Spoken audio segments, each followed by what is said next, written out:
Hello world, Krista here with Books and Jams, and today I'm going to tell you about the books that I read in the month of September. September was a really good reading month for me. I started the month moving into my new house, and I didn't start working until closer to the end of the month, so I had a lot of time to read, which means that I got 10 books read during the month of September, which is fantastic. So let me just jump right in and tell you what I read. As I said, at the beginning of the month, I was moving into my house, and that meant I had to rent a U-Haul in Massachusetts and drive it to Virginia. And while I was on that drive, I listened to The Distance Between Us by Casey West.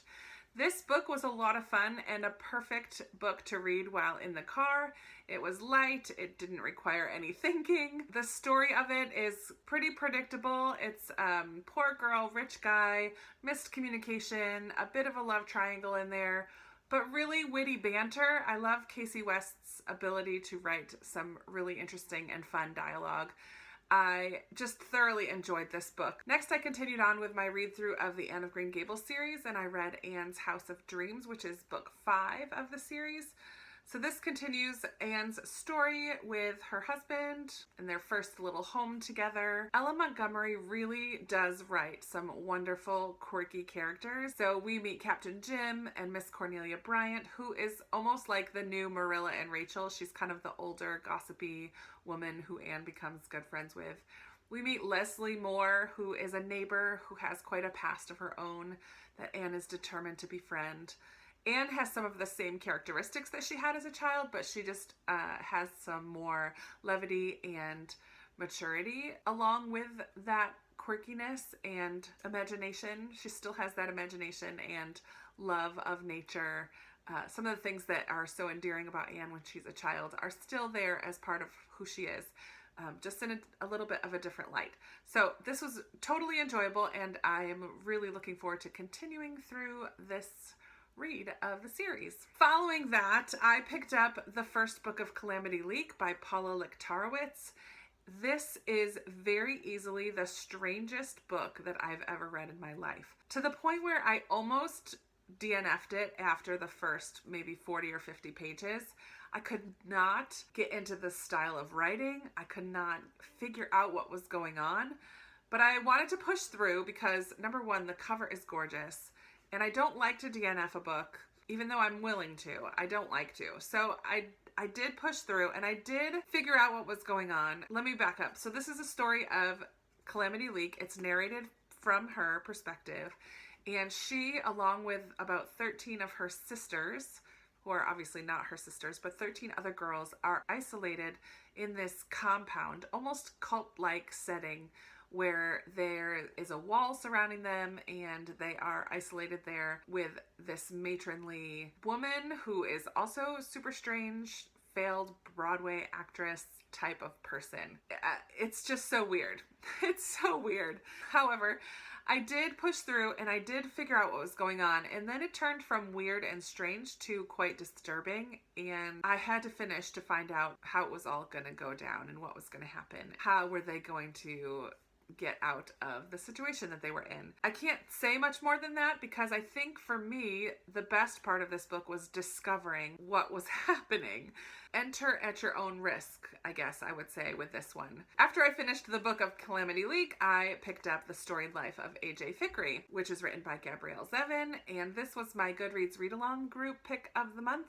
We didn't have as many people join us for September, but I think that's because a lot of people have already read this book. I hadn't yet, and I'm so glad that I did. I really, really enjoyed this story. A.J. Fikry is the main character, obviously. He's in the title. He owns a bookstore on this island off the coast of New England. He owned it with his wife, who has passed away. He is now this 30-something introvert owning a bookstore and dealing with the grief of the loss of his wife. So he's a little bit cranky, to say the least. He doesn't like people that much, and he's very set in his ways. This is the story of how A.J. Fikry changes based on some situations and some people that come into his life. It's almost like his second chance story. He allows himself to open up again. He allows people to enter into his life, and he begins to love again. So it's about family and friendship and second chances. The pacing of this book is the one problem I had with it. I felt like it flew through so quickly because it covers about 10 years or more. I felt like I wanted more all the time. I wanted more of the different situations. However, someone in the Goodreads group, I can't remember who at this moment, pointed out that it was like snapshots or short stories of his life, which makes sense because it's the storied life. So we're not getting a full picture of A.J. Fickery's life. We're just getting these stories or these highlights along the way. It made so much sense to me once that was pointed out that, of course, that's how this book is written. It says so in the title. So after having that perspective, it was easier to look at this book and really appreciate what was done. At the beginning of each chapter, it references a short story, and then it has some notes from A.J. Fickery that he writes to one of the characters. And I think it would be fun if I ever reread this book to look up all of these short stories and read them along with reading this to see how they connect and how they relate to what's going on in each of the chapters. So I don't know if any of you have ever done that, but if you haven't read this book yet, that might be a fun thing to do, to look up those short stories along the way. But I would definitely recommend reading this book. I enjoyed this one a lot. Earlier in the month, I also listened to another audiobook called The List by Patricia Ford. And this was a middle grade post-apocalyptic book that I really enjoyed. So there was this obviously massive storm that destroyed a good portion of the world, and now this is a group of people who has survived. In this town of Ark, words are limited. John Noah, the leader of the city, determined that words are going to be limited because words are a problem. The more people talk about an issue, things don't get done. There's a wordsmith and his apprentice, and Letta is the main character of this story, and she is the wordsmith's apprentice. Very early in the book, something happens to the wordsmith, and she becomes the new wordsmith. Her eyes just begin to be opened. There's a group of rebels who are fighting against minimizing of language and of words. I just thought this book was really interesting. I didn't love it, but I just thought it was an interesting look at words and the power of words and what could happen or what are the potential outcomes if words are limited in both how we can communicate with each other and express ourselves. I found it to be an interesting story. It was middle grade, so it was a quick read, quick listen, and I really appreciated the nods to Noah and the Ark story and just imagining what that might have been like following the flood back in the Old Testament days, way, way back in biblical times. If you're looking for a middle grade post-apocalyptic novel, this might be the one for you. This month, I picked up A Man Called Uwe by Frederick Bachman. I have been wanting to read Frederick Bachman books and have been slowly gathering them from thrift stores, and this one was sent to me by one of you, dear subscribers. Because this was Bachman's first book, this was the one that I wanted to start with, and I finally did. And I loved it. I loved it. Again, we're dealing with a cranky old man who's dealing with grief. He is much older than A.J. Fickery. He is definitely an elderly gentleman, and he's definitely cranky and set in his ways and a rule follower and cannot handle it when other people do not follow the rules or see life the way he does. Throughout the book, we find him wanting to just escape life and escape other people and dealing with life in general. He just really misses his wife, which is precious and is the first reason that I was drawn to this character. Throughout the book, we meet some other people in the neighborhood, including his neighbor who moves in, Parvana, and her husband and 2 daughters. And I absolutely loved Parvana. I loved that she wouldn't accept any of his crap. She kind of pushes her way into a friendship with Uwe in lots of different ways, and it's just beautiful. So throughout this book, we see Uwe interacting with the people in his neighborhood, and we also get glimpses into his past and his life with his wife and how they got together. I laughed, I cried, I was drawn to the characters. I loved the dialogue that was happening in this book, and I would absolutely recommend this book, and I cannot wait to read another book by Frederick Bachman. Guys, I finally read Emma by Jane Austen in this gorgeous copy that I have, It's super thick. I had so much fun reading this book. Emma is a matchmaker and she gets herself into lots of trouble and predicaments by trying to matchmake the people around her. She starts out kind of irritating and very privileged and annoying and selfish. And throughout the story, as life happens and as she gets herself into certain scrapes and as she just grows up a little bit, we see her change and mature. I love Emma. I love Mr. Knightley. I love Harriet. I love the ridiculous characters that Jane Austen writes. I just think she's fantastic. I know that classics are not for everybody, and I know that sometimes people have a hard time with Austen's writing in particular, but I did not find this to be difficult to read. There were a couple bits that were a little bit maybe slower than others, but I found this to be really enjoyable to read. It does take a little longer to really get into the style of writing.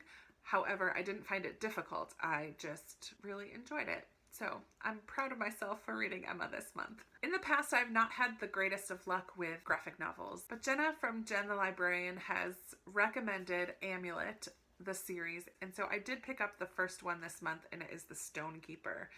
This is a story of these two children and their mother. There's an accident early in the book, and mom and her two children have to move into a family home that has been kind of abandoned and is kind of falling apart. They discover this whole parallel world. So this book, because it's the beginning of a series, has a lot of world building in it. It does kind of set things up. It takes a lot of time to set things up for future books. But I did love the artwork. Here it has some like full page pictures, beautifully illustrated. And I did find myself interested in this, and I probably will continue with this graphic novel series. I don't read them that often, and I'm not sure how soon I'll get to it, but this one's due back in the library, so maybe I'll just see if they have the next one. April from Getting Hooga With It has started a book club on Goodreads as well, and hers is called Dying to Read, the Dying to Read book club, and I will not normally be joining in with that book club because I don't love horror, creepy books. However, the book that they read for September was Shutter Island by Dennis Lehane, and while I don't love this movie version of the book, I was so glad to join in and read this along with her group for the month of September. I had seen the movie years ago, but just like I have a hard time remembering books, I also have a hard time remembering movies. So while I was kind of expecting some kind of a twist, I really couldn't remember what that was.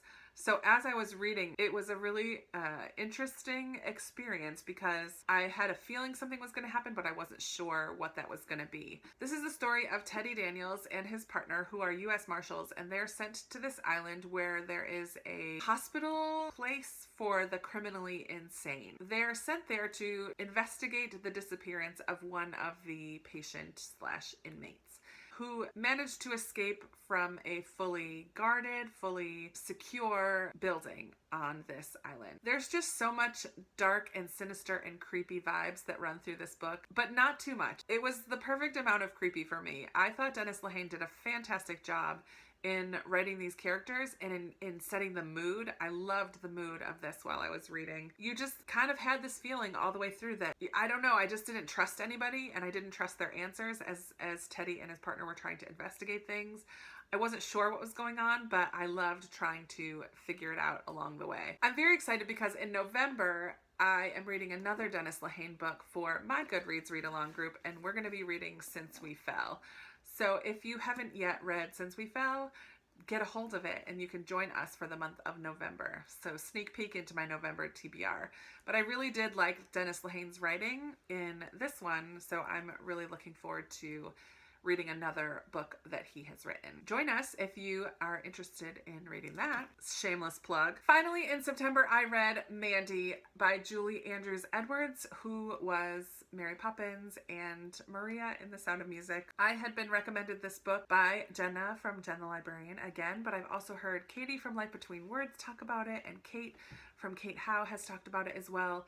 This is a children's book about a 10-year-old orphan who longs for some independence. In her wanderings around the orphanage one day, climbs over the orphanage wall and discovers this abandoned cottage. She decides that this is going to be her little home. So she takes some time and fixes things up and cleans things up. It's just the sweetest little book. I didn't give it 5 stars because I thought there were a couple times that Mandy was not so nice to the people that were around her. But that's very typical of a 10-year-old, right? I found the writing to be a little bit simplistic. It has somewhat of the same charm as Anne of Green Gables, just because there's a lot of talk of nature and birds and animals. I loved watching Mandy spread her wings a little bit. I'm glad I read this book, and I would highly recommend it, especially to read to younger children. I think that they would enjoy it maybe even more than I did. So these are the books that I read in the month of September. I would love to chat with you down in the comments. Oh, I should show you. These are my fall nails. How about those pumpkins? All right, there you have it. The books that I read in the month of September. Chat with me down in the comments. If you like this video and are interested in seeing more videos from me, I would love for you to subscribe and go ahead and click that little bell icon so you get notified when I post new videos. I can't wait to chat with you, and I'll see you in the next one. Bye.